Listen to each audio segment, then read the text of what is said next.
my friends.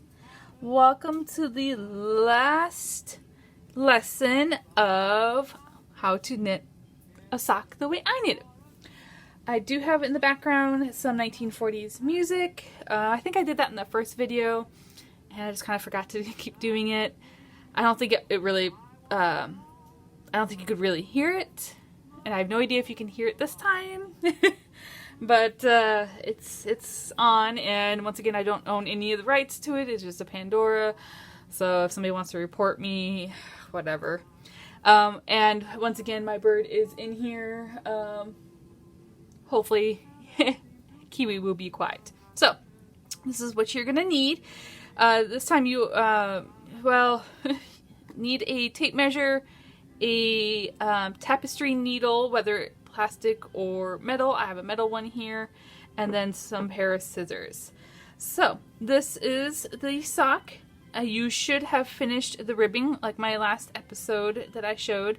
I started doing the ribbing. I do a 2x2 ribbing for 1 inch, which is why you need the tape measure to make sure it is 1 inch. And I measure from the purl bump, not here. It always pulls it down a little bit longer, so I know exactly where it is by that purl bump. And as you can see, it's about 1 inch. Now, when we do a cast off, it'll add in a little extra, so I always go kind of on the smaller side of 1 inch. Plus, I'm also lazy and just kind of want to get it done. When you're wearing it, I don't notice any difference whether it's got one more layer, one more row or not.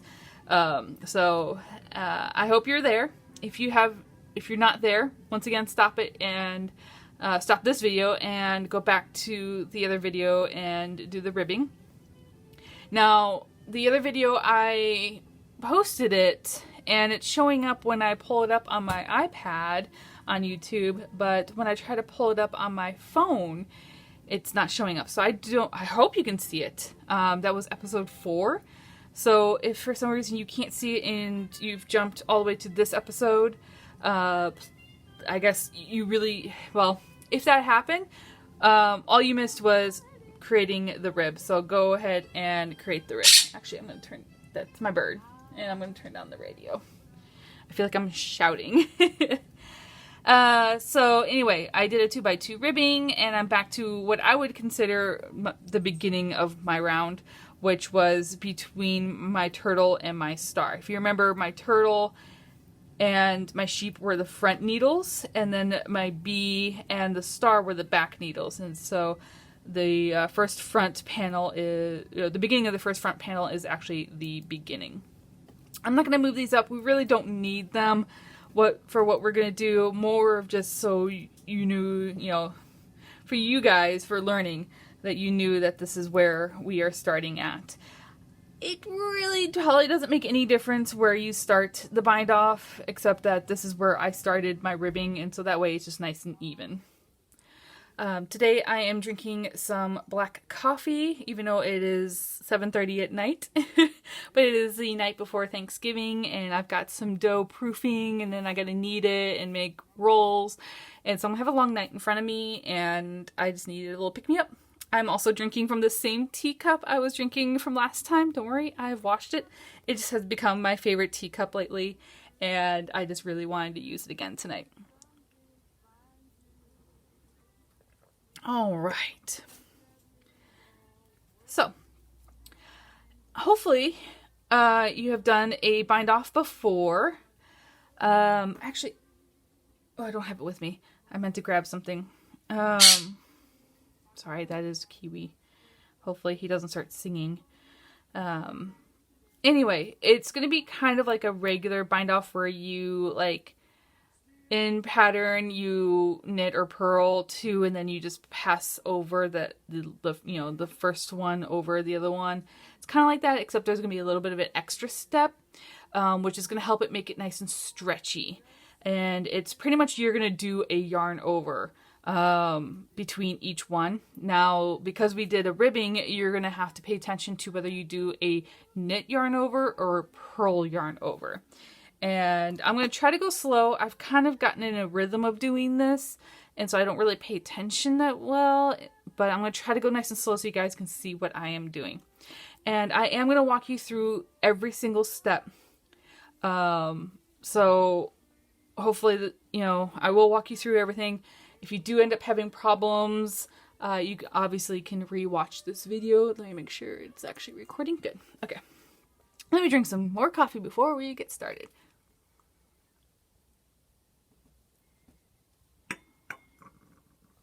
Okay. So as you can see, I have knit, knit, purl, purl, knit, knit, purl, purl, okay? We are going to go ahead and just knit the first stitch.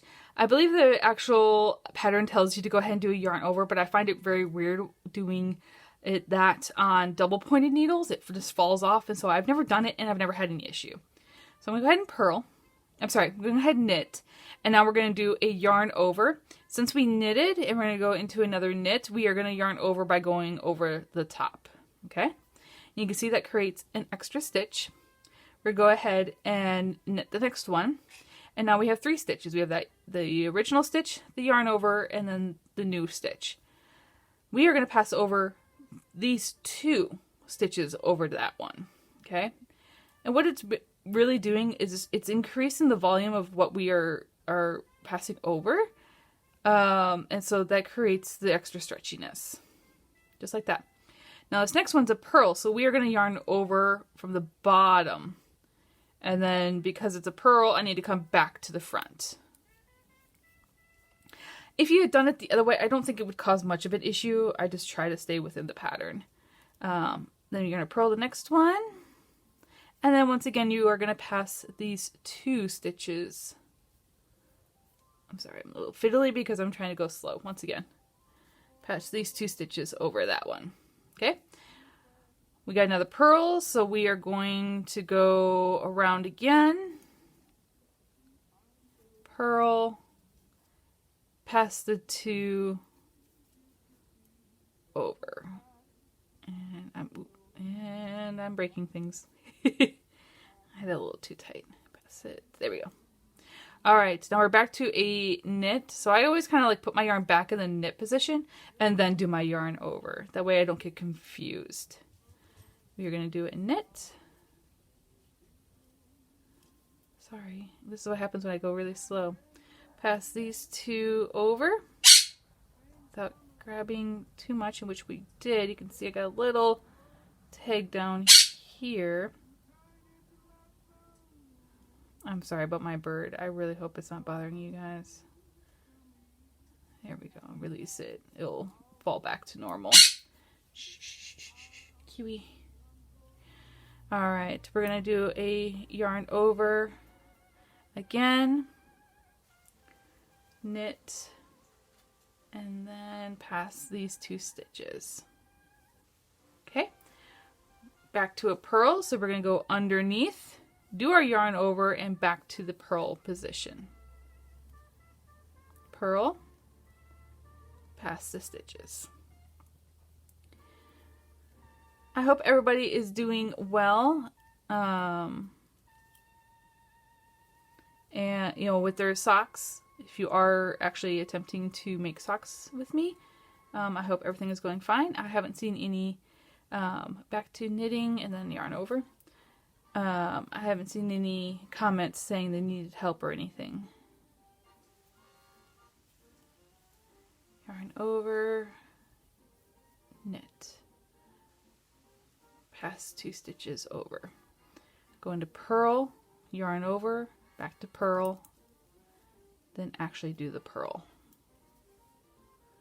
Pass 2 stitches over. I will tell you, I am actually very excited about getting these socks done.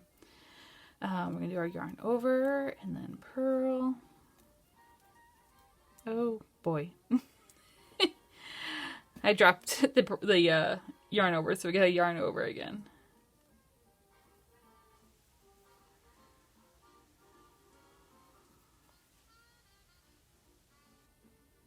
I'm just not having fun today, and see I split that stitch, so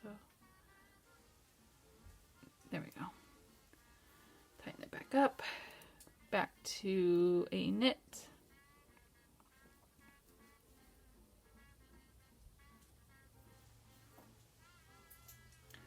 Try not to grab the one before. Yarn over. Knit.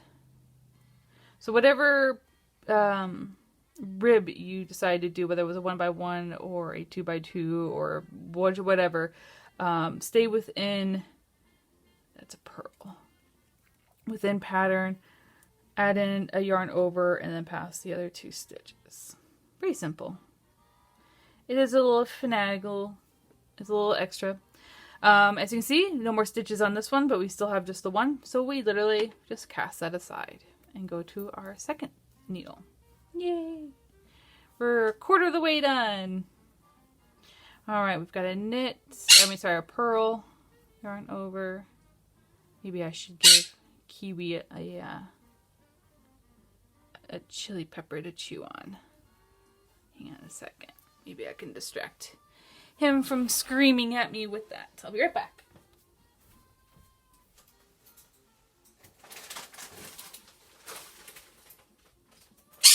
Yeah? You want the yummy?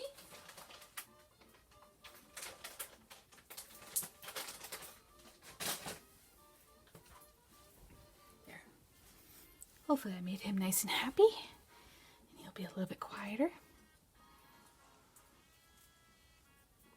It's funny, apparently birds can't taste spicy, and so that's actually a dried pepper, like chili pepper, and he loves them. They pull out the little seeds out of the pod, and we did a yarn knit next, so we're going to go back to the knit and then yarn over. Oops, yarn over. Anyway, and they can't taste how spicy it is. But I have done it where after he's eaten one, I have given him a kiss, and oh my god, my lip was on fire. Wow. That is the second time I've ever heard a car alarm in my neighborhood since moving out here 6 years ago. Alright, yarn over, knit 1, pass 2 stitches over. I'm just not having a good time with this today. Keep splitting these stitches. See, I just did it again. What in the world? Why am I having so much trouble? I think it's this piece. There. I'm trying to teach you guys something and I can't even get it right myself. I'm wondering if this needle is just too pointy and it keeps getting in between, or I'm being too tight. See? Maybe I'll try to loosen up. We're doing a purl.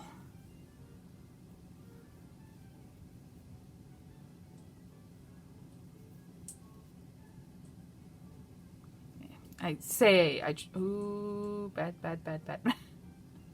I would loosen up and then I end up doing the same thing. Alright, so we're back to knit, so we're going to go back and then yarn over, knit 1, pass these 2, there we go, yarn over,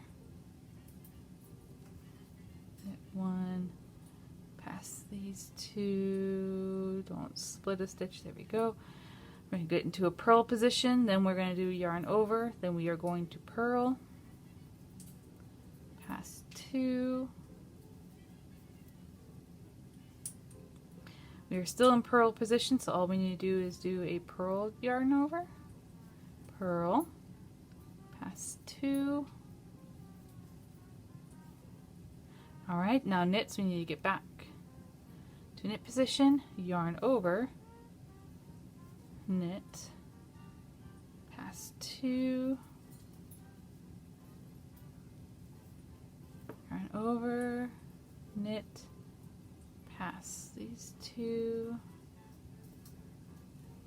I am in the view, right? I hope so.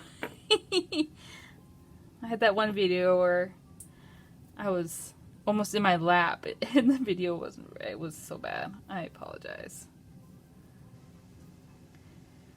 Yarn over. And then of course I'm yawning, which is awful.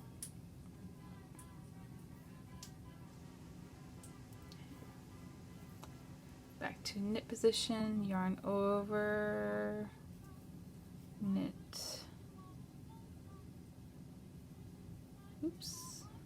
Come on, where's the second one? Come on. We got another knit, so we're going to do yarn over, knit, pass these two over, cast that aside. Now if you look, it's nice and stretchy. Look at that.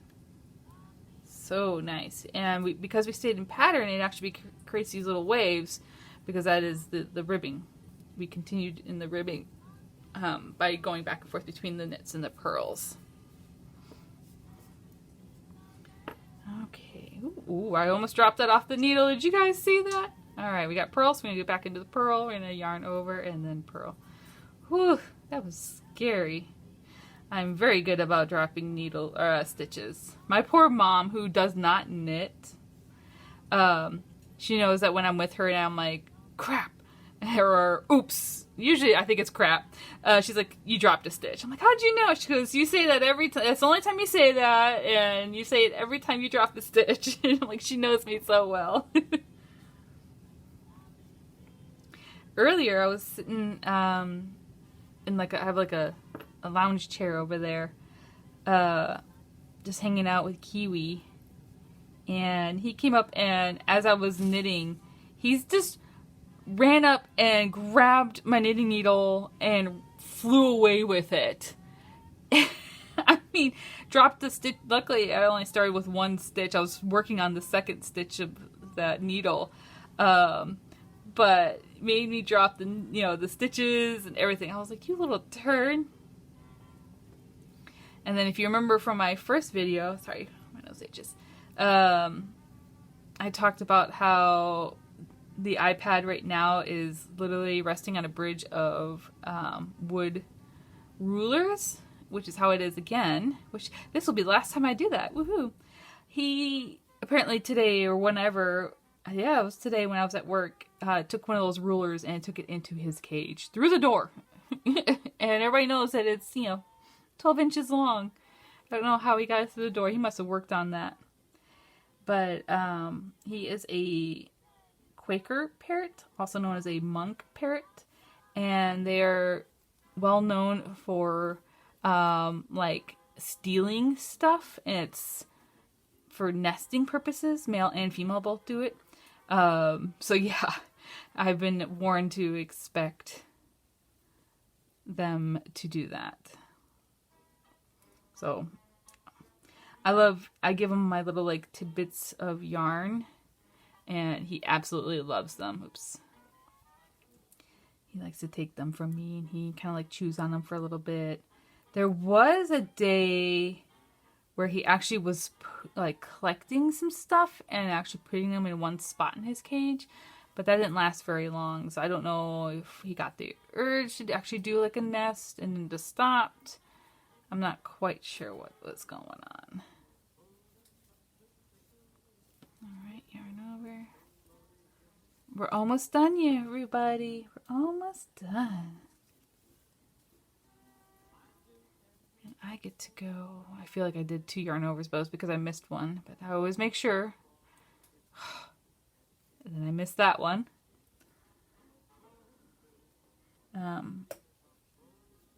Hope everybody has a good Thanksgiving tomorrow. I have a feeling I will do a regular podcast this weekend. I feel like I really need to. I feel like because these lessons, I don't mind doing them, but they're different. And I've got some stuff I want to talk about. But I don't really, like I said, I don't really like doing it here because I know not everybody's watching these videos. And I also don't want to repeat myself for the people that are watching these videos and the regular podcast. So that's why I don't really talk. Finish with that one. Cast it aside. One more. Look at that. And look how nice and stretchy that is. Oh, when I first started knitting socks, my brain told me that I didn't want my socks to fall down. And so I actually was purposely making the bind off tight. I was literally like pulling on. Obviously, I wasn't doing a stretchy cast off. I was doing a regular one and then pulling on it. And my mom, I knitted a pair of socks for my mom. She's like, it's too tight up here. And I'm like, I want it that tight. But I realized that no, it doesn't really help, and it's kind of uncomfortable, and it's hard to get it over your heel, and so my socks do fall down a little bit. I have big calves, and so I purposely don't knit my socks really tall because they are gonna fall down pretty much no matter what because of my calves. It's just too big. It's just too much of an increase in size, and so that's why I only do like 3 inches. I do 2 inches of the foot and then 1 inch of the ribbing. There we go, of the cuff. And that's fine with me. I live in a warm area. I don't need socks that go pretty high. Although I would like some like leggings or knee-high socks someday. But obviously you can knit these in any length you want.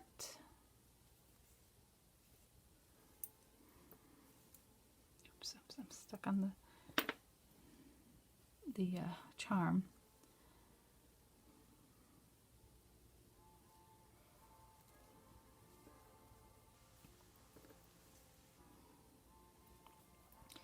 So I'll talk a little bit about what I'm probably going to talk about during the normal.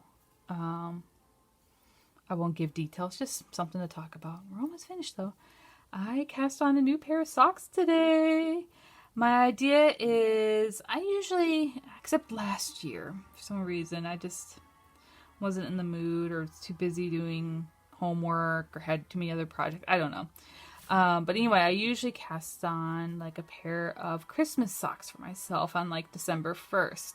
But I never seem to finish them by Christmas. Like I want to wear them on Christmas Day, and I split. I can see how I can not loosen that stitch. It's because this freaking piece right here, there, it's part of this piece. See, now I can tighten and close it. That's how I always know when I split one, because if you split one, you can't do this. You can't tighten and loosen it. Anyway, and I decided that because I never finished them in time, that I will start a tradition where I start my Christmas socks on like Thanksgiving. Now, granted, I started it today. I just got the toe set up. That way, when I'm at my family's house tomorrow, I don't have to worry about the toe. I can just, the toe, I can just work on the sock. So I got that out of the way. And then I've been really, really wanting to do a sweater. And I think I'm trying to get other stuff done. Oh, that's why I'm so happy I'm going to get this one done. I think I will cast that on like Christmas Eve. I've heard people, hold on, I'm about to sneeze. Oh God, that took forever. And my dog barking almost scared it away. Anyway, what was I talking about? Oh, some people do like a Christmas Eve or Christmas night cast on. And I thought that was kind of a cute idea. And so I decided that hopefully I'll get my Christmas socks done by Christmas Eve or whatever. And then I can do a sweater Christmas Eve cast on. And that way I can spend the rest of the winter working on that sweater, hopefully finishing it before it's not cold anymore. It doesn't have to be perfect, but that's what I'm planning on doing this year. So we'll see. All right, pass over these last two, and I know I'm splitting. Oh my God. Ugh. Hopefully you don't have that same issue. I think it's the bamboo knitting needles. I usually don't use the bamboo knitting needles that much anymore. I usually use metal ones, but all my metal ones are being used for other stuff, so. Okay. We are going to need a little bit of a tail to tie in. I always like extra as opposed to not enough. And so I don't know, maybe like an extra foot, which is completely more than adequate. I'll tell you that. For this last one, we are literally going to string the tail through. And then tighten. Shh. I'm busy. I'm talking. Okay? And then we're going to weave in the end. So that's where you're going to need your tapestry needle. I always go with the twist and twist it so just a little bit tighter. And then I fold it in half. I don't know how everybody else does it, but it tends to split less. Sorry, my throat from that sneeze.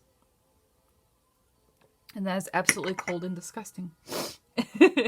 I like iced coffee, but not room temperature coffee. That's almost iced coffee. It's cold in here. Anyway, I tend to think it's easier to get it through the hole than trying to shove this where it's just going to keep splitting. I mean, look at that. It just keeps getting bigger. But to each his own. And then have a little bit extra. Hush. Do you need another peanut?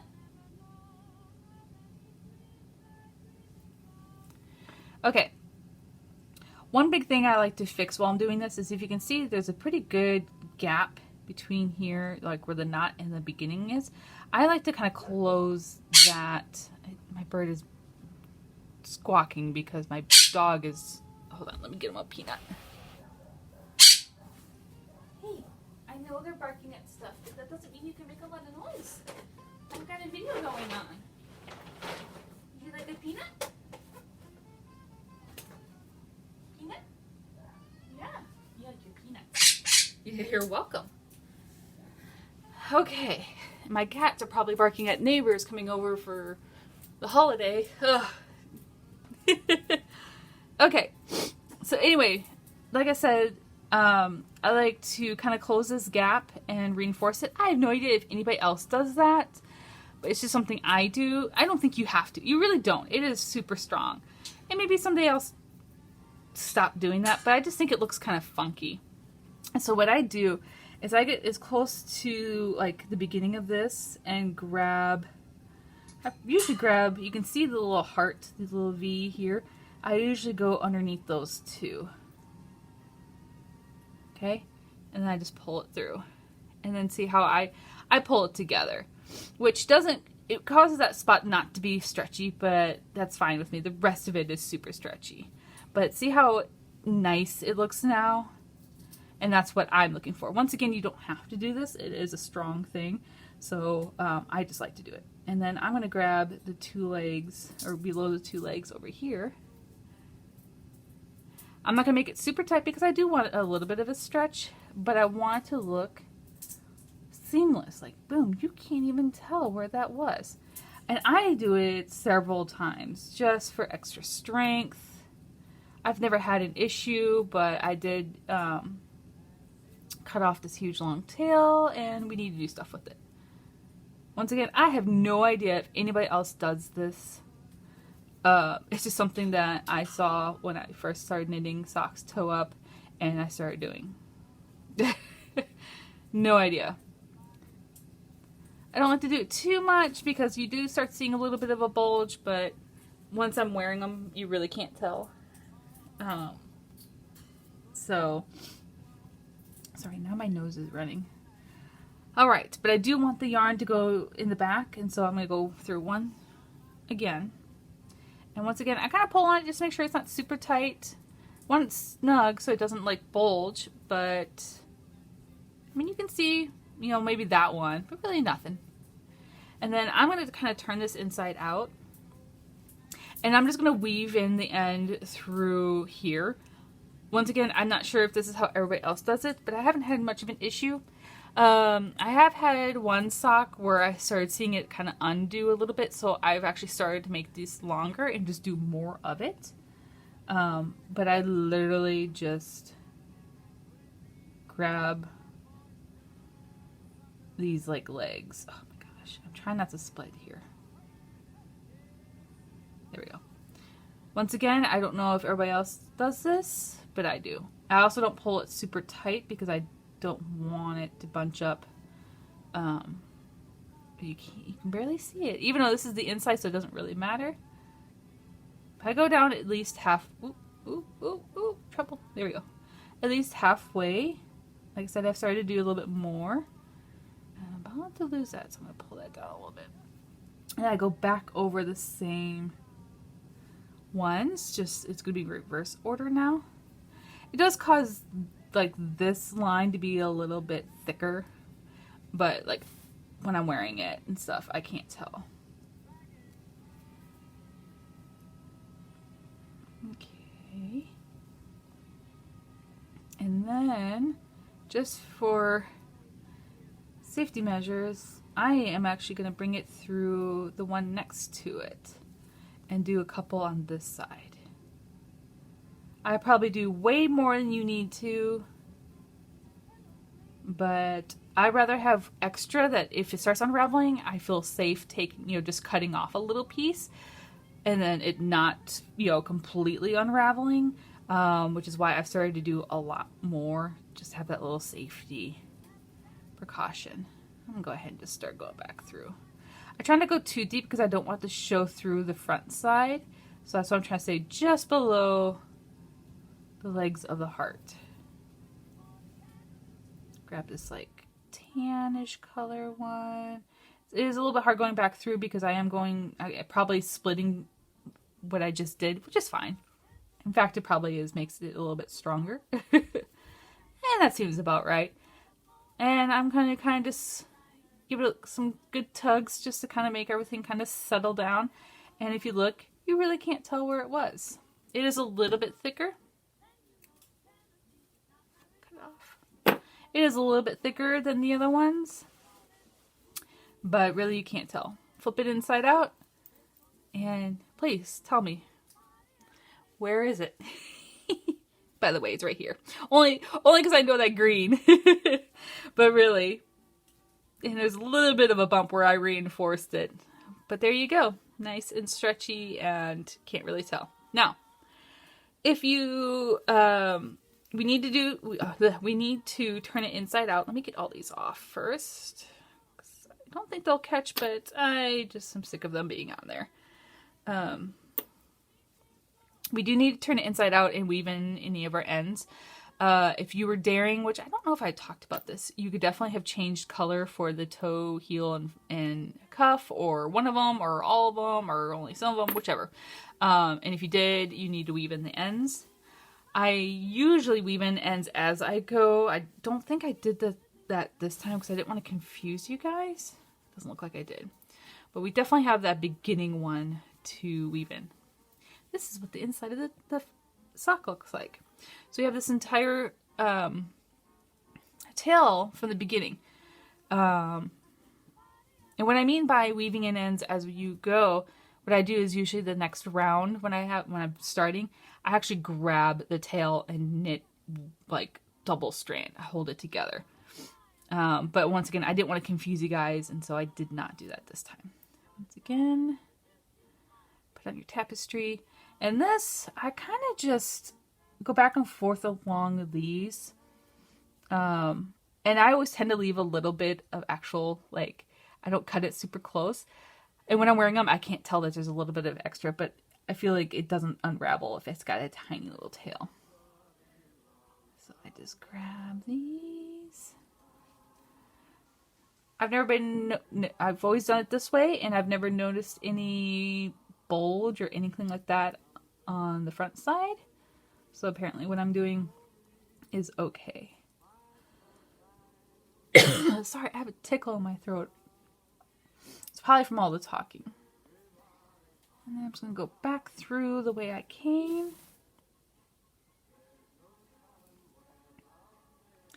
Once again, I have no idea how anybody else does, they're weaving in the ends. I don't even know if this is the correct way. It's just the way I do it, and it's always worked. Okay, and like I said, I always keep just a tiny little bit of a tab, just so there's a little bit extra, so it really won't unravel. And like I said, when I'm wearing it, I can't tell. Maybe a little bit smaller.